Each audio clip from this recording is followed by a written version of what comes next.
এই প্রতিবন্ধী শব্দটা না বলে আমরা বলে থাকি they are differently able to do something. তারা কিছু ক্ষেত্রে তাদের প্রতিবন্ধকতা রয়েছে, বাট তারা এমন কিছু করতে পারে যেটা অন্য মানুষ করতে পারে না। যেমন আমার পরিবারেরই একজন সদস্য প্রতিবন্ধী শিশু আর এখন সে নাই, সে বড় হয়েছে। তার ভিতরে একটি ট্যালেন্ট আবিষ্কার করা হয়েছে যে তাকে যদি আপনি কোনো বছরের একটি তারিখ বলেন, সে সেই তারিখের কী বার ছিল সেটি বলে দিতে পারে। এবং আপনি যদি বলেন এখন যে রোজা কত তারিখে কোন মাসে শুরু হবে, সে সেটা বলে দিতে পারে। এই যে তার একটা ডিফারেন্ট ট্যালেন্ট, এটি তার ভিতরে আলাদা করে আবিষ্কৃত হয়েছে। ঠিক এমনিভাবে এই যে একটি শিশু কোরআনে হাফেজ হয়েছে, সে এই ডিফারেন্টলি এই ট্যালেন্টটি তার ভিতরে রয়েছে। তাই জামাত ইসলামী বাংলাদেশ আগামীর বাংলাদেশে একটি নতুন বাংলাদেশ করতে চায়, একটি মানবিক বাংলাদেশ করতে চায়, সকলকে নিয়ে একটি ইনক্লুসিভ বাংলাদেশ করতে চায়।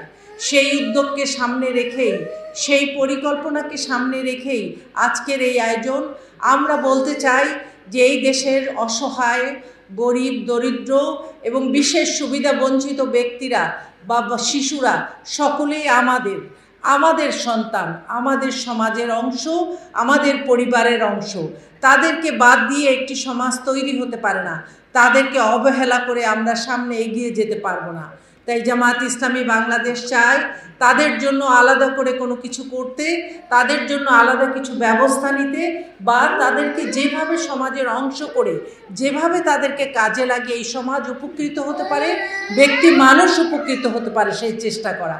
সৃজনশীল নারী ও শিশু প্রতিবন্ধী সংস্থা যে কাজটি করে, সমাজের নিম্নবিত্ত পরিবারের প্রতিবন্ধী শিশু, যেমন যারা হোম সার্ভিস দেয়, আমাদের বাসায় যারা কাজ করে, এই সমস্ত কাজের বুয়া, রিক্সাওয়ালা, একদম নিম্নবিত্ত শ্রেণীর বাচ্চারা যারা প্রতিবন্ধী আছে, যাদেরকে দিয়ে ভিক্ষা করানো হয়, যাদেরকে বাবা মা শিশুটি প্রতিবন্ধী বলে বাবা বউকে ছেড়ে দিয়ে তালাক দিয়ে চলে যায়, এই মাটি সেই শিশুটিকে নিয়ে মানবতারভাবে জীবনযাপন করতে থাকে।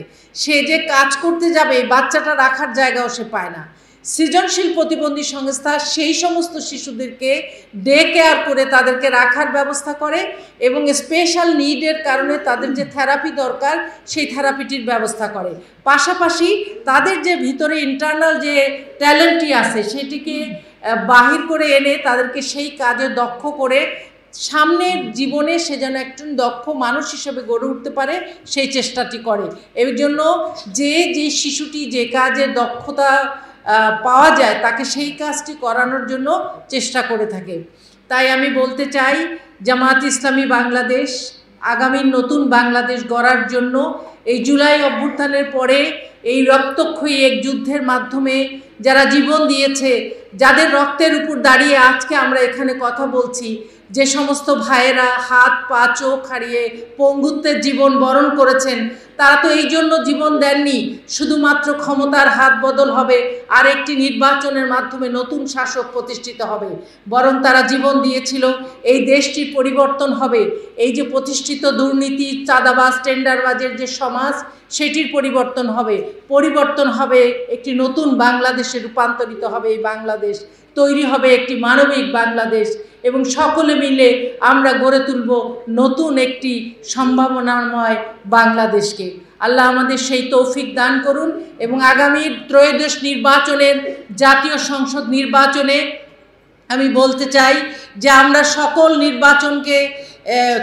সকল দলকে আমরা দেখেছি, কিন্তু এই সামনের নির্বাচনে তাই আমরা আপনাদের কাছ থেকে জামাত ইসলামীর পক্ষে দাঁড়িপাল্লায় সমর্থন চাই, আপনাদের সহযোগিতা চাই, আপনাদের সমর্থন চাই।